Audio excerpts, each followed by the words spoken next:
Bonjour à tous, on se retrouve aujourd'hui pour continuer sur le burn-out avec enfin les solutions et ce qui est privilégié de nos jours pour guérir du burn-out et surtout pour le prévenir, pour éviter que ça se produise. Tout ce dont je vais vous parler ne va pas forcément vous correspondre dans le détail parce que vous faites tous des métiers très différents. Ces podcasts sont collectifs, donc forcément je ne peux pas m'adresser au cas par cas à chacun d'entre vous. Mais certaines choses pourront forcément s'appliquer à votre situation parce que je vais faire un tour d'horizon sur les issues possibles face au burn-out. Donc je vais vous parler de beaucoup de solutions. Si je vous parle de burn-out aujourd'hui, c'est parce que beaucoup d'entre vous ont tendance à aller vers le burn-out. Ils ne souffrent pas de burn-out à proprement parler, mais ils en prennent la direction et sont de ce fait plus ou moins candidats au burn-out. Avant toute chose, pour ceux qui se demandent sur quoi je me base pour vous apporter ces informations, je suis psychologue, ma formation initiale c'est la psychologie du travail, donc aujourd'hui c'est une de mes spécialités, mais je ne suis plus consacrée uniquement à ce domaine. Je travaille sur énormément de domaines différents et je continue à me former dans d'autres et surtout j'ai travaillé en entreprise, donc je me base beaucoup sur mon expérience en entreprise. Je me base aussi sur les témoignages de mes patients et les suivis que je fais avec eux. Et je me base aussi évidemment sur les dernières études scientifiques et sur l'actualité du burn-out. Alors je suis psychologue, mais je ne suis pas Mary Poppins et personne ne l'est. Ce dont je vais vous parler, ce sont des issues possibles au burn-out. Ça peut vous éclairer sur votre situation, mais ce ne sera pas suffisant pour la guérir. Si je fais ces podcasts, c'est pour vous donner accès à quelques éléments de ma pratique, de mes connaissances et des données d'études récentes, mais ça ne remplace pas un suivi. Donc si vous pensez vous diriger vers un burn-out et que vous avez les moyens de consulter, il faut consulter. Au moins pour faire le point et avoir le recul d'un psychologue sur votre situation. Si vous n'avez pas les moyens de consulter, je vous conseille d'au moins en parler autour de vous, d'en parler aussi à votre travail, de faire part de vos doutes et de demander rendez-vous avec un médecin du travail. En attendant, j'espère que ces podcasts vont vous aider à au moins mettre des mots sur ce que vous vivez. Si vous venez de nous rejoindre, sachez qu'il y a 2 autres podcasts que j'ai publiés avant celui-ci, dans lesquels je vous explique ce qu'est le burn-out et les causes qui mènent au burn-out. Dans cette première partie, on va d'abord parler de la prévention, c'est-à-dire qu'on va voir ensemble comment ne pas en arriver à la crise, comment briser le cercle vicieux de la productivité malsaine et du stress qui mène au burn-out. Et ensuite, dans la deuxième partie de ce podcast, on va s'attaquer à la guérison du burn-out. Donc qu'est-ce qu'on fait quand c'est trop tard, quand la personne a fait un burn-out et qu'elle est figée et qu'elle ne peut plus aller à son travail. Aujourd'hui, beaucoup de gens vont vous dire que si vous faites un burn-out, c'est parce que vous êtes quelqu'un qui est prédisposé au burn-out et que du coup, c'est vous qui devez changer. Alors attention avec ça, parce que c'est souvent ce que la société va vous dire. Elle va vous dire que c'est vous le problème et ce qu'il y a dans votre tête. Alors comme on l'a vu dans les précédents podcasts, la société aujourd'hui, elle vous incite à produire toujours plus. Et quand vous n'y parvenez pas et que vous ne vous sentez pas bien, elle va dire que c'est vous qui avez un problème. Et c'est pour ça qu'on finit gavé d'antidépresseurs et qu'on se retrouve en congé maladie. Sous-entendu que c'est nous le problème. Sauf que la solution, c'est ni l'arrêt de travail, ni les antidépresseurs. Ce sont toujours ces 2 soi-disant solutions qui sont privilégiées par facilité pour éviter aux entreprises et aux institutions de se remettre en question. Mais ce sont des solutions imaginaires face à un problème qui n'est pas compris. Alors, ce n'est pas ce qu'il y a dans votre tête le problème. Vous n'êtes pas responsable de tout ce qu'il vous arrive. Comme je vous le disais dans le précédent podcast, personne n'a le gène burn-out. Mais vous restez malgré tout le ou la seule à pouvoir vous aider vous-même. Mais c'est important de comprendre que tout n'est pas de votre faute et que les entreprises et les institutions ne sont pas toujours correctes dans leur rapport à l'humain. Donc oui, il y a un travail à faire sur vous-même parce qu'on ne peut pas compter sur les entreprises ou les institutions pour se bouger, mais pour autant, vous n'êtes pas entièrement responsable de ce qu'il vous arrive. Le problème, c'est que même si on peut prouver que c'est la société qui est en cause du burn-out, c'est pas ça qui va vous guérir dans l'immédiat parce que les entreprises, les institutions, les écoles, etc., elles ne vont pas réagir pour autant. La plupart, elles ne vont pas se consacrer à la prévention du burn-out et encore moins à la guérison de leurs salariés ou de leurs élèves. Donc vous êtes tout seul quand vous faites un burn-out et vous devez aller de vous-même vers des personnes extérieures à votre travail, mais ça, je vous en parlerai un peu plus loin dans ce podcast. Premièrement, il ne faut pas attendre que le burn-out arrive. Si vous ne voulez pas faire de burn-out, vous devez mettre un maximum de choses en place pour vous sentir bien à votre travail. C'est de la prévention et c'est ce dont on va parler dans cette première partie de podcast. Pour commencer, pour éviter d'avoir la tête sous l'eau et se diriger vers le burn-out, je conseille toujours quand c'est possible d'organiser des congés réguliers dans l'année au lieu de compter uniquement sur vos 2 semaines de vacances annuelles pour vous reposer. Alors évidemment, là encore, c'est individuel, vous ne pouvez pas tous prendre des congés régulièrement, mais je sais que certains le peuvent et ne le font pas parce qu'ils n'osent pas, parce qu'ils préfèrent faire comme tout le monde pour ne pas se faire mal voir au boulot. Moi, je l'ai fait quand j'étais en entreprise, j'ai pris de moi-même un congé 1 ou 2 fois par mois, alors souvent en milieu de semaine pour récupérer. Et évidemment, je travaillais beaucoup mieux après, j'étais très rapide parce que j'avais toute mon énergie. Donc il n'y avait pas de répercussions sur mon travail et c'était même l'inverse, j'étais plus productive. Alors je pense que ça a été mal vu par certains de mes collègues et supérieurs, mais d'autres se sont questionnés et ont eu envie de faire pareil. Parce que c'est clair qu'on est bien plus productif quand on sait qu'on pourra se reposer dans la semaine et une fois qu'on est reposé, on est aussi bien plus productif encore. Encore une fois, tout le monde ne peut pas le faire, mais vous êtes beaucoup à travailler dans des bureaux comme je le faisais et donc je sais que c'est possible pour beaucoup d'entre vous. Reposez-vous aussi les week-ends, prenez du temps pour vous, pour ne plus penser au travail pendant 48 heures. Quand c'est possible, c'est vraiment la base du bien-être. Alors se reposer, ça veut dire se déconnecter. Si vous êtes connecté en permanence sur vos écrans, sur vos mails et sur les réseaux sociaux, vous n'allez pas vous reposer. Si vous voulez bien récupérer de vos semaines le week-end, il faut aller marcher dans la nature, il faut se détendre, manger sain et bien dormir.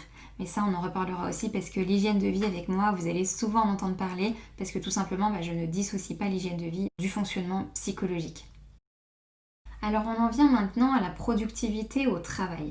Encore une fois, dans les entreprises, les écoles et même dans certaines familles, il y a un rapport à la productivité qui est malsain, dans lequel on n'hésite pas à fermer les yeux sur la souffrance des gens et sur sa propre souffrance. Et en entreprise, j'ai souvent vu des managers et des dirigeants fermer les yeux sur la souffrance de leurs salariés et en fait eux-mêmes étaient au bord du burn-out. Des fois je ne comprenais pas comment ils tenaient tous le coup dans leur journée sans fin. Le travail prenait absolument toute la place et il n'y avait plus aucun sens à être là. L'argent n'était même plus une motivation pour beaucoup et d'ailleurs ils prenaient de plus en plus de congés et c'était assez étonnant d'ailleurs parce qu'ils réagissaient à peine quand ils recevaient une prime. Donc comme on l'a vu ensemble, le burn-out c'est un processus de dégradation du rapport au travail. Alors encore une fois, il peut s'agir du travail en entreprise, tout comme du travail de parents, qu'on appelle d'ailleurs souvent la charge mentale, et il peut s'agir aussi du travail à l'école. Alors on va beaucoup parler du rapport aux autres dans cette partie, parce que votre rapport aux autres, que ce soit à votre travail ou chez vous, ça fait partie de votre activité dans la journée. Pour rendre plus sain le rapport au travail, il faut déjà accepter l'imperfection en lâchant prise. Rien n'est parfait. Si votre réunion n'est pas parfaite, c'est pas grave. L'important, c'est de faire passer le message qu'on veut faire passer. Pour les parents, c'est pareil. Vos enfants ne veulent pas des parents parfaits. C'est même dangereux de se montrer trop parfait aux yeux des enfants parce que vous êtes leur modèle. Donc si vous vous montrez parfait vis-à-vis d'eux, eux aussi, ils voudront être parfaits. Sauf que ce n'est pas possible. Et donc on a beaucoup d'enfants qui vivent ça extrêmement mal. Ils voient bien qu'ils n'arrivent pas à être parfaits. Et donc ils ont peur de décevoir leurs parents, que eux, ils trouvent parfaits. Ils ne montrent pas leurs émotions, tout comme leurs parents. Et beaucoup recherchent ensuite la perfection toute leur vie, juste parce que leurs propres parents voulaient être parfaits. Donc pour en revenir au travail, si une tâche n'est pas parfaite, c'est pas grave. Si on ne s'entend pas avec tout le monde, c'est pas grave non plus. On est tous là pour apprendre parce que tout évolue en permanence. Et ceux qui veulent tout savoir et être parfaits, ils foncent droit dans le mur. Parce que c'est pas possible. Ça veut aussi dire qu'il ne faut pas avoir trop d'attentes envers les autres. les gens ne répondront jamais parfaitement à vos attentes. Le fait d'être trop rigide envers vous et envers les autres, c'est malsain parce que ça va engendrer beaucoup de frustration.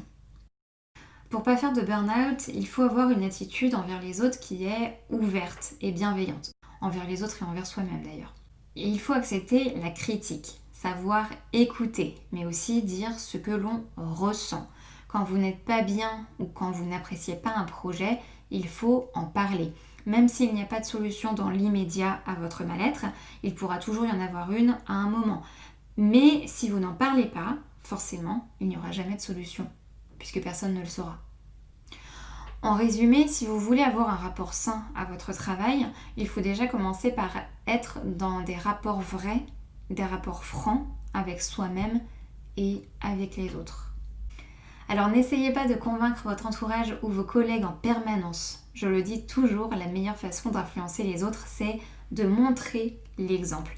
Si votre entourage, que ce soit votre famille ou vos collègues, voient que vous êtes cohérent avec vos valeurs et qu'ils voient que vous êtes heureux et que vous aimez votre travail, ils vous prendront naturellement comme modèle, même si vous ne parlez pas beaucoup dans la journée.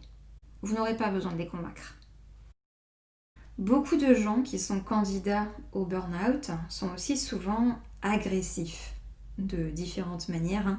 Souvent ça passe quasiment inaperçu et ils ne s'en rendent même pas compte eux-mêmes. Donc il faut que vous preniez bien conscience que réagir sur la défensive et être agressif, ça ne vous aidera pas. Au contraire, ça entretiendra encore plus votre mal-être parce que quand on est agressif, on met son propre corps en état de stress. Par contre, vous devez vous écouter. Si vous ressentez des émotions de colère et que vous supportez plus les remarques, c'est typiquement le genre de choses qu'il faut exprimer. Vos émotions, elles ne sont pas là par hasard. Et il faut changer les choses. Ensuite, si les gens ont des choses à dire sur votre façon de faire, il faut juste filtrer en quelque sorte ce qu'ils disent et partir du principe que les gens auront toujours des choses à redire. Si vous êtes parent, il y aura toujours des gens pour critiquer quoi que vous fassiez. Si vous êtes manager, vos méthodes seront toujours critiquées par quelqu'un. Si vous êtes encore à l'école ou en formation, là aussi, il y aura aussi toujours quelqu'un pour vous critiquer. Et donc il faut accepter le fait d'être critiqué sans réagir et sans être impacté. Et ça, c'est quelque chose de très difficile, de très compliqué à faire parce que les critiques blessent énormément. Et donc c'est une force mentale que vous devez acquérir et qui demande beaucoup de mois et même d'années de travail sur soi. Pour finir sur le rapport au travail, il faut développer sa créativité et faire confiance à votre imagination. Si vous n'aimez pas votre travail, essayez de modifier votre activité en inventant des nouvelles tâches, en apportant des nouvelles idées, en changeant vos habitudes, en élaborant des nouveaux projets. Et tout ça peut vous redonner de l'énergie et vous faire apprécier de nouveau votre métier. Et en plus de ça, vous pourrez avoir davantage de reconnaissance. Alors une dernière chose par rapport au travail en entreprise, faites en sorte que les objectifs soient clairs, que vos tâches soient bien définies. Et n'hésitez pas à demander de l'aide quand une tâche est trop difficile. N'ayez pas peur du jugement, parce que c'est normal d'être solidaire. Vous aussi, vous répondrez présent quand quelqu'un aura besoin d'aide. Et si vraiment les horaires sont beaucoup trop serrés, que vous avez besoin de souffler un peu et de changer vos habitudes, allez demander si c'est possible d'aménager autrement votre poste pour que votre charge de travail soit mieux répartie. Essayez de changer les horaires ou encore de faire des nouvelles formations, etc. Ensuite, on a vu dans les podcasts précédents que beaucoup de gens en burn-out se surinvestissent au travail au détriment de leurs relations privées. Alors, les relations épanouissantes dans votre vie privée sont un réel rempart contre le stress. Et pour ne pas faire de burn-out, vous devez avoir un bon équilibre entre vos activités privées et vos activités professionnelles. Il faut mettre de la distance avec votre travail. On parlait dans le podcast précédent des entreprises qui demandent de s'investir et de s'engager à fond en vous faisant des cadeaux, en vous donnant des privilèges, etc. pour que vous vous sentiez chez vous à votre travail. Moi, j'ai un principe en entreprise qui est assez radical. Quand je travaillais en entreprise, je partais toujours du principe que je pouvais ne pas revenir le lendemain. Et ce principe, il m'a beaucoup aidé à ne pas trop m'attacher émotionnellement parlant. Ça n'empêche pas d'avoir son mug et 2-3 trucs perso sur son bureau, mais dans ce cas, je les sortais le matin et je les rangeais le soir dans mon sac. Donc je n'avais pas d'attache particulière dans les entreprises où j'étais, pour autant j'aimais beaucoup mon travail. Mais par contre ces entreprises, elles ne comptaient pas plus que ça pour moi, elles me servaient juste à gagner de l'argent et à avancer dans mes projets professionnels. Alors je sais que ça paraît pas drôle comme ça, mais pour moi faire ça c'est moins grave que faire un burn-out à cause du fait que justement vous aviez toute votre vie personnelle dans l'entreprise et que quand vous perdez votre travail, eh bien il y a tout qui s'écroule en fait. Je me souviens d'une dame dans une entreprise où j'ai travaillé, elle était partie de l'entreprise après un burn-out et son bureau il ressemblait à sa maison. Il y avait des photos, il y avait tout un placard de vêtements, il y avait des chaussures, plein de mugs personnels, etc. Et pourtant ça faisait des mois que cette dame n'était plus là. Donc moi ça m'a confortée dans ce principe de ne pas laisser de traces de ma vie privée au travail. J'ai aussi vu des collègues dans une autre entreprise, c'était en open space, des collègues qui s'envoyaient des snaps sur l'application Snapchat, y compris le dirigeant. Ils connaissaient les détails de la vie privée de chacun. Et ils s'envoyaient des snaps alcoolisés en soirée, le week-end, et y compris le dirigeant. Donc voilà, ils avaient tous accès à leurs réseaux sociaux privés et tout était mélangé. La vie privée, la vie professionnelle, le matin, le soir, le week-end, les vacances, tout était mélangé. Et du coup, dès mes premiers jours, j'ai été choquée et surtout, j'ai pas voulu participer à tout ça. Ça m'a fait bizarre de recevoir des invitations de gens que je ne connaissais pas sur les réseaux sociaux dès mes premiers jours. Et surtout, ils m'ont aussi incité, moi, à ajouter des futurs recrutés sur mes réseaux sociaux personnels, donc des gens qui n'avaient même pas encore commencé à travailler dans la boîte et évidemment que je ne connaissais pas. Alors autant je suis pour les bonnes relations entre collègues et les événements de temps en temps, autant là les limites de la vie privée elles étaient dépassées en permanence. Et d'ailleurs je me suis fait virer de cette boîte parce que justement j'ai dénoncé tout ça et que j'étais encore en période d'essai. Donc ils ont considéré que je cassais l'ambiance, je faisais pas partie de leur équipe. Et puis c'était finalement un très beau cadeau qu'ils m'ont fait. Alors, une fois qu'on a construit un rapport plus sain au travail et qu'on s'écoute soi-même, on peut augmenter son capital d'énergie. Quand vous n'êtes pas bien au travail, que vous êtes fatigué et stressé, votre corps en fait il vous dit qu'il n'a plus d'énergie. À partir de là, votre mission à vous, c'est de récupérer de l'énergie pour votre corps et donc de vous ressourcer. Ça veut dire quoi ? Ça veut dire qu'il faut se détendre, dormir, manger sain et encore une fois se déconnecter. C'est ce que je vous disais tout à l'heure quand je parlais de prendre soin de soi. Prendre soin de soi, c'est parvenir à recharger vos batteries pour affronter la suite. Si vous ne parvenez pas à recharger vos batteries, forcément, vous vivez mal votre lundi ou votre reprise et vous restez en état de stress permanent dès le début de la semaine. J'insiste vraiment sur cette notion de capital d'énergie parce que ça implique d'être bien concentré sur son bien-être. Trop de gens reviennent de vacances sans être reposés. Trop de gens ne parviennent pas à déconnecter le week-end et beaucoup n'ont même plus l'idée de se déconnecter parce que le travail a pris trop de place dans leur vie. Alors il y a plein de méthodes pour vous ressourcer et recharger vos batteries. La meilleure que je connaisse c'est la méditation parce qu'il a été prouvé que la méditation changeait l'état d'esprit et réduisait le stress au bout de quelques semaines de pratique quotidienne. Je la pratique moi-même quotidiennement et ça change la vie. Donc je ne peux dire que du bien de la méditation. Il y a aussi le sport qui diminue fortement les tensions. Il y a les loisirs et les activités diverses propres à chacun d'entre nous. Il faut tout simplement prendre soin de soi et surtout ne pas mettre sa santé entre parenthèses. Il n'y a pas besoin de sortir de chez soi forcément pour se ressourcer. Vous avez vos ressources en vous et vous devez juste aller les chercher.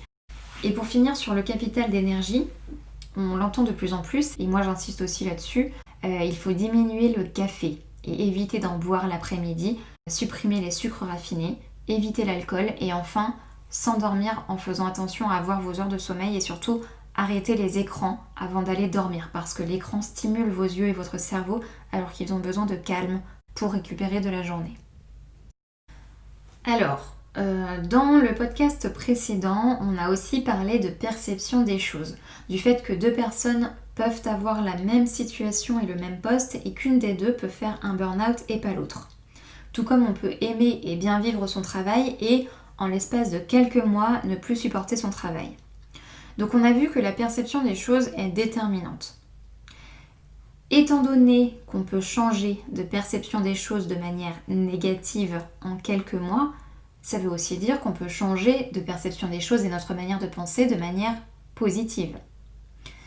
Si vous pensez que vous vous dirigez vers le burn-out, vous pouvez inverser la situation en voyant les choses autrement, en lâchant prise sur la pression, en lâchant prise sur l'image que vous renvoyez et penser plus positivement grâce à des nouveaux objectifs, par exemple en réfléchissant à un projet professionnel, un autre métier qui vous correspond mieux, etc. Et enfin, pour finir cette première partie de podcast, je vous encourage à consulter soit un psychologue, soit un coach qui vous aidera à détecter le burn-out et à vous sortir de là. Déjà, le fait de détecter si c'est un burn-out ou pas, c'est déjà un premier pas. Parce que quand on ne sait pas bien renseigner, on ne peut pas s'auto-diagnostiquer comme ça. Donc le mieux, c'est d'en parler à un psy, si possible spécialisé dans le burn-out. Moi, je le suis, mais vous pouvez en trouver plein d'autres. Vous avez le choix sur Internet. C'est important de bien identifier si c'est un burn-out ou pas parce que tout à l'heure, je vous ai dit que les entreprises se servent du burn-out pour en faire un problème personnel uniquement lié à vous et à ce qui est dans votre tête. Mais on a aussi l'effet inverse. Certaines personnes abusent du terme burn-out pour se mettre en arrêt plus facilement ou se faire plaindre, tout simplement. Et c'est pour ça que le mieux, c'est d'aller voir un psy. Parce que si vous avez l'impression de faire un burn-out et que c'est confirmé par un psy, vous aurez davantage de crédibilité, vous saurez en parler et mettre des mots dessus. Et puis vous aurez des conseils et quelqu'un qui vous accompagne. Donc concrètement, le psychologue, il va faire quoi ? Le psychologue, il va déjà détecter si vous faites un burn-out ou pas. Ensuite, il va vous proposer des solutions. Il va vous donner des conseils adaptés à votre situation. Et enfin, vous pourrez faire le point avec lui chaque semaine. Il va vous accompagner dans vos avancées et dans vos démarches pour sortir de cette situation. Alors du côté des psys, on est obligé de nous centrer sur la personne et de chercher comment notre patient pourrait changer la situation de lui-même. Et donc on se focalise fatalement sur l'individuel. Il y a un côté injuste, parce qu'on le sait, les facteurs qui mènent au burn-out sont en grande partie des facteurs externes, mais ça, on n'a pas la main dessus, ou très peu en tout cas. Et donc l'idéal, ce serait de contacter l'entreprise ou l'institution et de faire une démarche auprès des collègues, du supérieur, de mettre en place des aménagements, etc. Mais la majorité des psys ne le peuvent pas. Alors les psychologues du travail peuvent le faire s'ils font partie de l'entreprise, mais les entreprises, elles mettent encore rarement le budget dans un psychologue du travail. Alors pour résumer cette première partie, on a vu que pour éviter de faire un burn-out, on peut optimiser davantage nos congés, on peut avoir une productivité au travail qui est plus saine en mettant des limites à ce qu'on peut faire, en ayant des objectifs clairs, etc. On doit absolument équilibrer la vie professionnelle avec la vie personnelle, savoir se déconnecter, se respecter soi-même et surtout s'écouter. Enfin, on peut modifier sa perception des choses et sa manière de penser et pour ça, un psychologue ou un coach pourra vous aider. Voilà pour aujourd'hui, on va se retrouver dans la deuxième partie de ce podcast que j'ai dû diviser en deux parce que ça allait faire trop long. Et à partir de maintenant, j'essaie de faire en sorte que ce ne soit pas des moments trop longs pour vous. Le but, c'est de vous faire comprendre des sujets sur des courtes durées et je suis encore en phase de mise en place de ces podcasts. Mais évidemment, si vous avez des questions ou si vous ne comprenez pas bien quelque chose dans un podcast, n'hésitez pas à m'en faire part en message privé ou en commentaire. Je suis surtout présente sur Instagram et vous pouvez me retrouver sur la plupart des réseaux sociaux. En attendant, je vous dis à très vite dans la deuxième partie de ce podcast qui portera sur la guérison du burn-out.